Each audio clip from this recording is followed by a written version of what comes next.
Olá pessoal, meu nome é Cristóvão Jaques, do canal Astronews e Observatório Sonier. Vamos a mais um boletim de cometas e asteroides, e no episódio desse mês nós vamos fazer uma entrevista com Pedro Bernardinelli, que teve uma participação fundamental na descoberta de um cometa muito interessante, o C/2014, o N271. Ele e o seu orientador descobriram esse cometa a partir de pesquisas usando o Dark Energy Survey durante vários anos. E um desses objetos tratava-se desse cometa, que pode ser o maior cometa já descoberto até hoje em termos de tamanho de núcleo. Esse tamanho ainda vai ser confirmado nos próximos anos, mas ele chamou bastante a atenção da comunidade astronômica em geral. Eu tentei resumir os pontos mais interessantes nessa entrevista que nós fizemos no nosso canal com o próprio Pedro. Vamos então agora apresentar essa entrevista. Então, vou chamar aqui o nosso convidado de hoje, o Pedro Bernardinelli. Boa noite, meu amigo. Oi, boa noite, Cristóvão.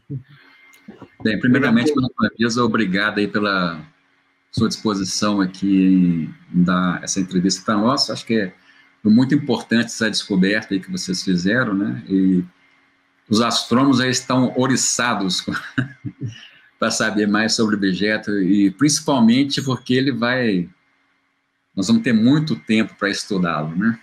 Então, eu queria te perguntar primeiro, você fazer só um breve histórico aí da sua vida acadêmica, né, seu currículo, rapidamente, só para o pessoal se situar, e depois a gente começa a bater um papo. Então, a palavra é sua aí. Beleza. Eu fiz minha graduação na Universidade de São Paulo, no Instituto de Física, entre 2012 e 2015. Em 2016, eu me mudei aqui para Filadélfia, nos Estados Unidos, onde eu comecei meu doutorado na Universidade da Pensilvânia. Desculpa. Eu terminei meu doutorado alguns meses atrás, em maio, e em setembro eu vou começar um pós-doutorado na Universidade de Washington, em Seattle, do outro lado do país. Então, basicamente, essa foi minha carreira até agora. Eu ainda sou razoavelmente jovem, padrão da área. Uhum. E a minha pesquisa de doutorado foi em objetos no sistema solar. Tá, então você já vai partir para o pós-doutorado com uma boa descoberta aí, né? Pois é. Eu estava em Seattle semana passada, no domingo fui almoçar com o meu futuro chefe lá, e minha esposa ficou me enchendo o saco que eu não falei para ele sobre essa descoberta. Devia ter falado. Dá primeiro só uma visão aí do que é o Dark Energy Survey, primeiro, só para depois a gente entrar na parte do sistema solar. Beleza. O Dark Energy Survey é um projeto organizado por várias instituições de 8 países diferentes, incluindo o Brasil. E a ideia do projeto é medir a distribuição de galáxias no universo para medir a distribuição de matéria escura e de energia escura. E, então, é um projeto que não é voltado para o sistema solar, ele é voltado para cosmologia mesmo. Uhum. E nós tiramos dados entre 2013 e 2019, nós temos 6 anos total de dados desse projeto. Todos os dados já foram tirados. O pessoal de cosmologia acabou de lançar os resultados dos primeiros 3 anos, e a gente está prestes a lançar para o sistema solar resultado usando todos os 6 anos de dados do projeto. E aí, como é que é a sua pesquisa nessas imagens? Eu vi que você tem um trabalho computacional, você desenvolveu um software, né? Desenvolveu um processo aí bem complexo aí para extrair essas informações das imagens, né? Conta um pouquinho mais sobre isso aí. Uhum. A maneira clássica como as pessoas buscam por objetos no sistema solar, desde Clyde Tombaugh, quando ele descobriu Plutão, é que você tira várias imagens da mesma região do céu, de preferência com algumas horas ou alguns minutos de diferença, e aí você tenta ver as coisas se mexendo. Se tem uma coisa se mexendo, você vai lá e tenta seguir esse objeto na direção que ele está indo e tal, e para confirmar objetos no sistema solar. O problema do DES é que, como ele foi feito para cosmologia, a gente não tem imagens na mesma noite ou até mesmo na mesma semana das mesmas regiões do céu. A gente tem imagens, às vezes, semanas ou até meses depois. E o problema disso é que é muito complicado você ver os objetos se mexendo. Então a gente precisou desenvolver uma série de softwares que conseguiam identificar coisas que podiam ser objetos se mexendo, a gente chama esses objetos de transientes. Desses transientes, a gente tenta conectar eles em órbitas que podem fazer parte de objetos do sistema solar, e aí sim fazer uma verificação para ver se é algo real ou não.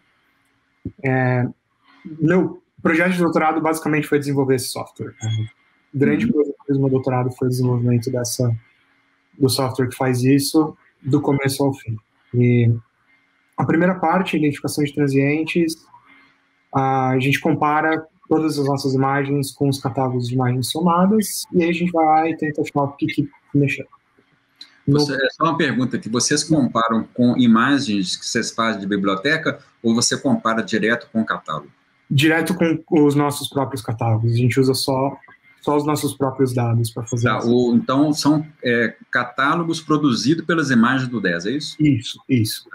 Aí, desculpa mais de interromper mais um pouquinho, mas vocês fazem astrometria pelo Gaia, usando Gaia?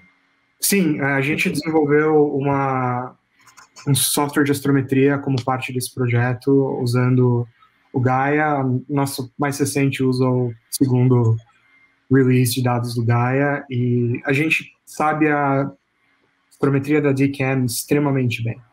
A gente tem o nosso erro limitante para objetos mais brilhantes é turbulência na atmosfera com 10 milissegundos de ar. Então a nossa astrometria é excepcional.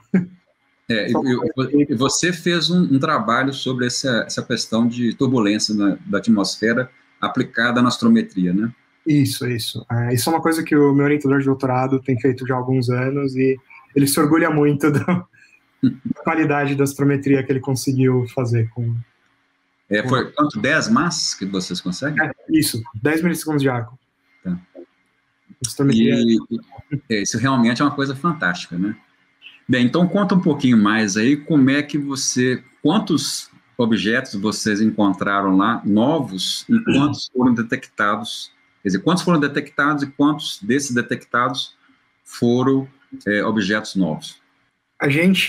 Quando a gente produziu o nosso catálogo de transientes, eu vou falar alguns números que são meio assustadores, a gente tinha 100 milhões de candidatos de coisas se mexendo no céu. Desses 100 milhões de candidatos, a gente começou a brincadeira de ligar pontos, basicamente ligando 2 pontos, depois 3 pontos, depois vários pontos até formar uma órbita. E nós fomos desses 100 milhões de transientes para 10 trilhões de pares, depois para 1 trilhão de triplas. Cada uma dessas triplas a gente foi e buscou outras detecções. No final, a gente tinha 30 mil coisas que pareciam com uma órbita razoável no sistema solar. Aumentamos o processamento, fizemos várias outras coisas de confirmação e etc. Chegamos num catálogo, o catálogo final dos 6 anos do DES tem 817 objetos. Objetos transneptunianos. Por comparação, o maior projeto até agora tem 818. Então a gente, por um objeto, não foi maior. O que foi um pouquinho triste. Desses 817, na nossa primeira análise, que usou os 4 primeiros anos do DES, a gente tinha 245 objetos novos. Ou seja, 245 objetos descobertos pelo DES. Nessa segunda análise, eu não me lembro o número de cabeça, eu acho que são 436 objetos novos. Então, no total, nós descobrimos mais de 600 objetos novos na região transneptuniana. Bem, desses 600 aí objetos, apareceu um cometinha pequenininho aí, né? Pois é. Pois é, a minha primeira análise desse objeto, na verdade, eu nem me preocupei muito com o tamanho, porque eu estou acostumado com o tamanho de objetos transneptunianos que vão de... Muito maiores, né? Do que a gente tem nos dados, vão de 50 até 2.000 quilômetros. A gente tem Ares, é um dos objetos que tem nos nossos dados, que é um dos 2 maiores planetas anões na região transneptuniana. Então o tamanho nem me assustou na primeira vez que a gente viu esse objeto. O que me assustou mesmo foi a órbita, né? Uma órbita claramente vinda da nuvem de Oort, então provavelmente seria um cometa ou alguma coisa similar. Pois foi uma grande surpresa. Assim que eu vi o objeto, eu criei a série de imagens que a gente usa para fazer a confirmação, eu mandei para o meu orientador e foi, dá uma olhada nisso aqui, porque isso aqui tá estranho. Eu mandei, depois que ele falou que ele achava que era um objeto de verdade, e eu concordei com ele, aí sim eu mandei os elementos de órbita, e aí a gente teve que parar e conversar um pouco sobre esse objeto para tentar entender o que estava acontecendo. Esse objeto vocês determinaram após foi desde 2004 até 2018, foi isso? 2014 a 2018. 2014 a 2018, né? Isso. E vocês, vamos dizer assim, levam esse tempo todo para ter certeza do objeto, porque vocês não têm as imagens seguidas, né, da mesma região, né, como você falou, né? Uhum. Então você tem que fazer uma pescaria lá, né? Exato. Essa pescaria, como você disse, adorei o termo, levou mais de 6 meses. Eu comecei em setembro do ano passado, terminei 100%, eu acho que em abril. Então foi muito trabalho, foram quase 20 milhões de CPU horas. Isso dá 2.000 anos no computador resolvendo exatamente o mesmo problema. Então foi um tempo computacional assim absurdo. Eu usei toda a alocação computacional do DES por 6 meses e algumas pessoas ficaram meio irritadas comigo.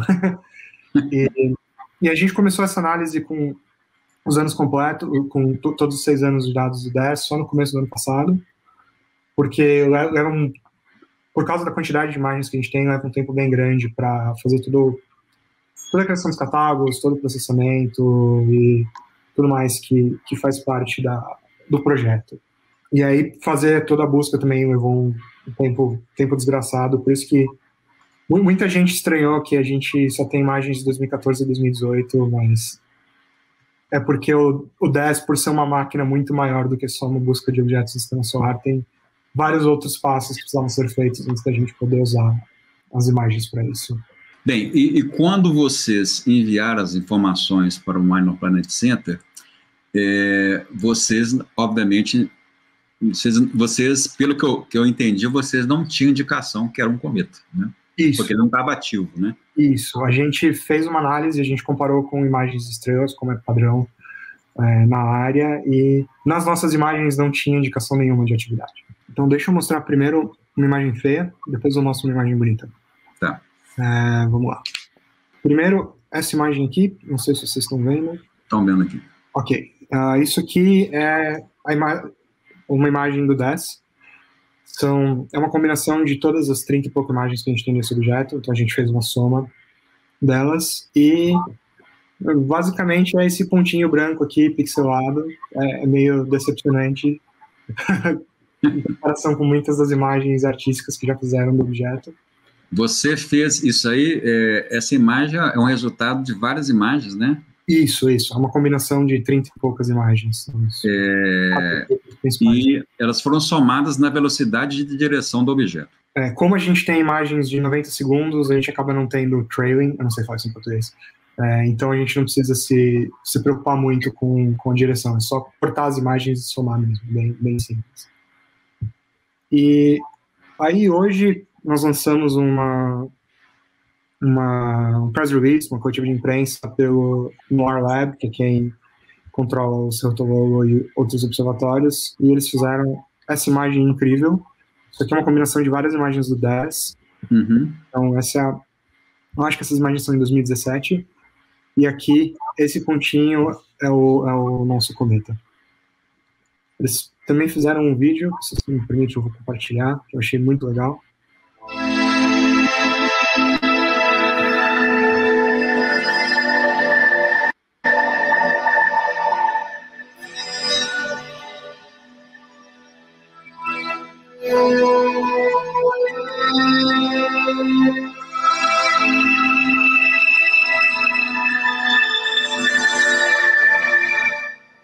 Objetos desses aí da nuvem de Oort e TNOs, eles têm um albedo muito baixo, né, por volta aí de 4%, eu acho, se não me engano, né?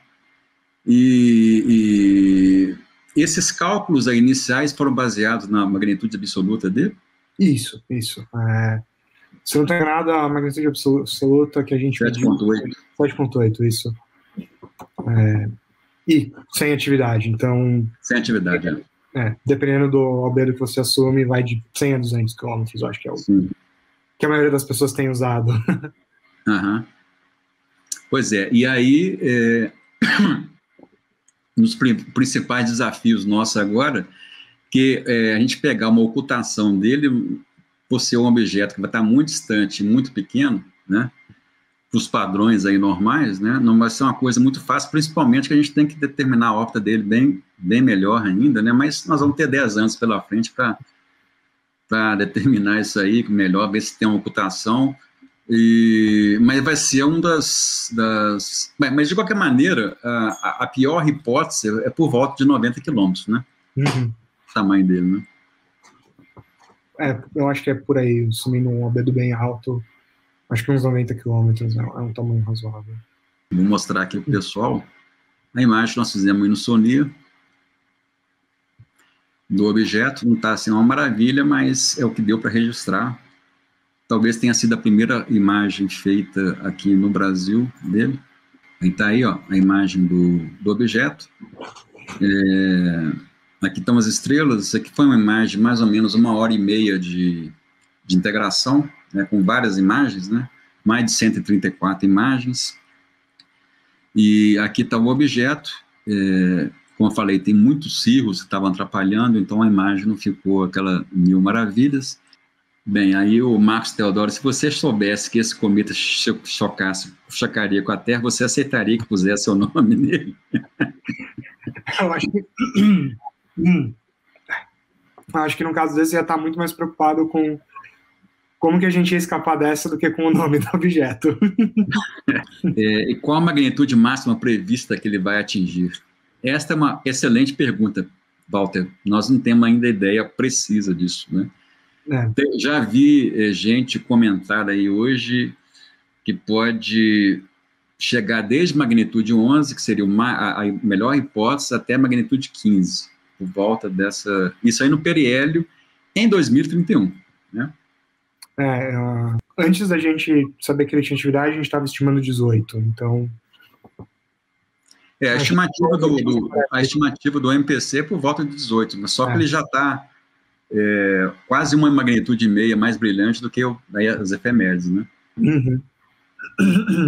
O Luiz Araújo pergunta, esses 817 TNOs identificados, alguns ou muitos tendem a ser classificados como planetas anões no futuro? Ótima pergunta. Nós temos 4 ou 5 planetas anões, eu não me lembro mais o número certo. Em 2017, alguns colaboradores meus da Universidade de Michigan descobriram que na época era o segundo planeta não mais distante identificado. Em 2014, o Z241, 221, uma coisa assim. Ele foi descoberto a 92 unidades astronômicas, então extremamente distante. Eu acho que foi a primeira grande descoberta do sistema solar do 10. O pessoal fez um trabalho muito legal em que eles pegaram imagens do ALMA, etc., para medir o tamanho direitinho. Foi um trabalho muito bacana. E foi eu acho que certo falar que foi o primeiro grande trabalho do 10 em sistema solar. Bem, o nosso amigo Juarez Carvalho, se fosse chocar com a Terra, com certeza daria o nome do orientador. Muito amigo, hein?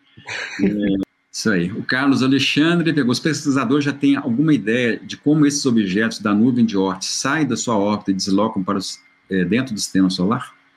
Essa é uma ótima pergunta e é algo que eu tenho pensado bastante nas últimas semanas, por motivos bem óbvios. A ideia é que quando o sistema solar se formou, uma quantidade absurda de material foi chutada para fora pelos planetas. Os planetas se formaram mais para dentro do sistema solar de onde estão hoje, e conforme eles migraram, que é o termo que a gente usa, eles chutaram esses objetos para fora e formou a nuvem de Oort. E aí a ideia é que, com o passar do tempo, você tem perturbações muito fracas dos planetas, você tem perturbações do centro da galáxia, se chama marés galácticas, você tem perturbações de outras estrelas passando próximo do sistema solar, e com a acumulação dessas várias perturbações durante milhões de anos, alguns objetos acabam sendo meio que chutados para dentro do sistema solar e ficam nessas órbitas excêntricas que passam para para dentro do sistema solar.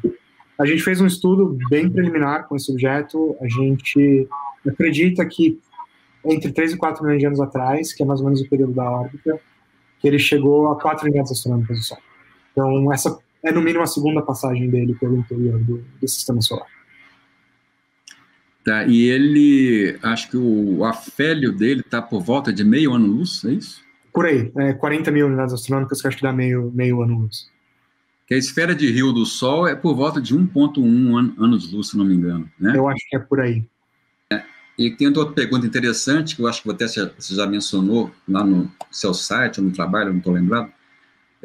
Pedro, parabéns pelo trabalho. O suposto planeta X, né, ou, na verdade, o 9º planeta, né, ou 10º planeta aí, né, poderia estar dentro desses 817 objetos confirmados. O que vocês viram de coincidência desses objetos que vocês encontraram em relação àquelas teses que já foram lançadas sobre o planeta X?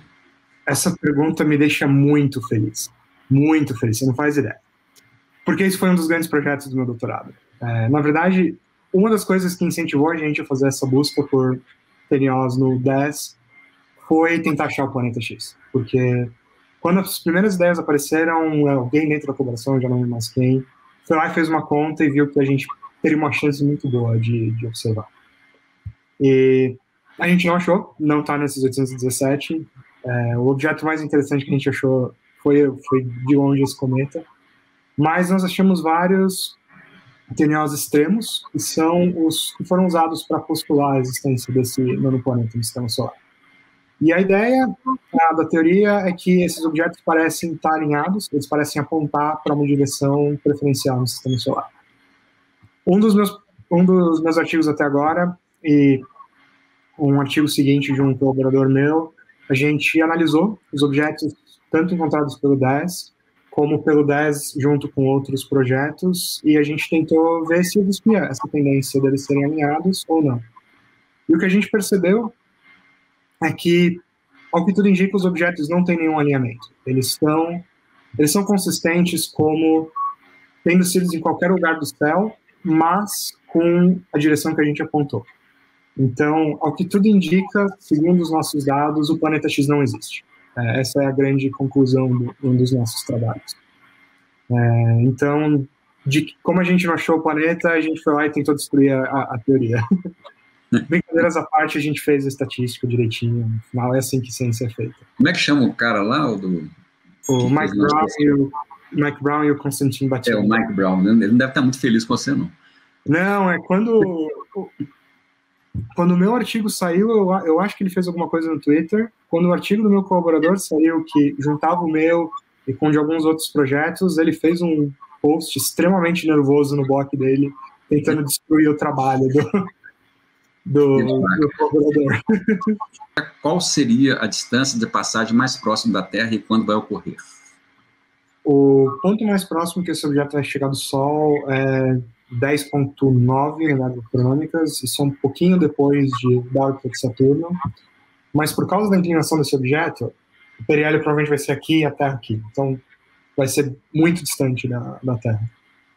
O Scott Carey, vocês veem algum problema com a imprensa não especializada já estar exagerando, dando a impressão de que o cometa seria um espetáculo visual, quando tudo indica que não?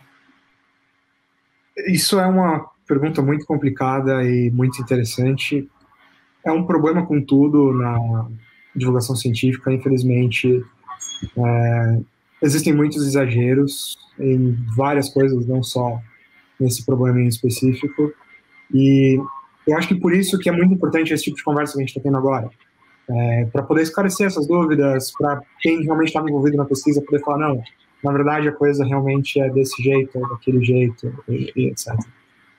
Essa técnica sua poderia ser usada no Vera Rubin Observatório? Ótima pergunta. O motivo pelo qual eu estou indo para a Universidade de Washington é para entrar no Vera Rubin. Eles me contrataram exatamente por isso, exatamente pela técnica que eu desenvolvi. Então, nos próximos anos eu vou entrar para valer no projeto. E, para quem não conhece, é um projeto maravilhoso. Eles vão medir mais ou menos metade do céu a cada 3 dias. É uma coisa assim absurda. Os números que as pessoas falam é que eles acham que vão descobrir 40 mil PNOs durante os 10 anos do projeto. Por comparação, hoje a gente sabe da existência de por volta de 4 mil desses objetos. Então, é 10 vezes mais tudo que a gente sabe hoje. Então, vai ser um projeto maravilhoso e vai ser muito divertido nos próximos anos participar de um projeto desse nível. E assim, teoricamente, obviamente, você vai ter que adaptar algumas coisas do seu software para sensibilidade do... O Bear Rubbing, para quem não sabe, é o LSST, né? Que vai ser, se não me engano, eles vão começar a parte observacional operacional em 2023, não é isso, Pedro? 2023? Isso. Eles tiveram um pouco de atraso por causa da pandemia. Eu acho que o projeto mesmo começa em 2023. Isso. E então, a grande questão, a diferença do LSST para o que o Pedro já fez com o Dark Energy Survey é que o Dark Energy Survey imagiava as regiões de vez em quando e você tinha que juntar aquelas informações. O LSST, pelo menos a cada 3 dias, ele vai voltar daquela região, né? Então, que vai gerar muito mais milhões, e ele vai ser muito mais sensível, né, do que o Dark Energy Survey, né? Isso. Bem, pessoal, então esses aí foram os principais pontos que eu selecionei na entrevista. E o interessante desse objeto é que, pelo menos nos próximos 10 anos, ele vai estar muito bem localizado para ser observado aqui no hemisfério sul, o que vai proporcionar aos astrônomos, principalmente aqui os amadores brasileiros, a tirar várias imagens deles nos próximos 10 anos. Ok? Um abraço a todos e até o próximo boletim.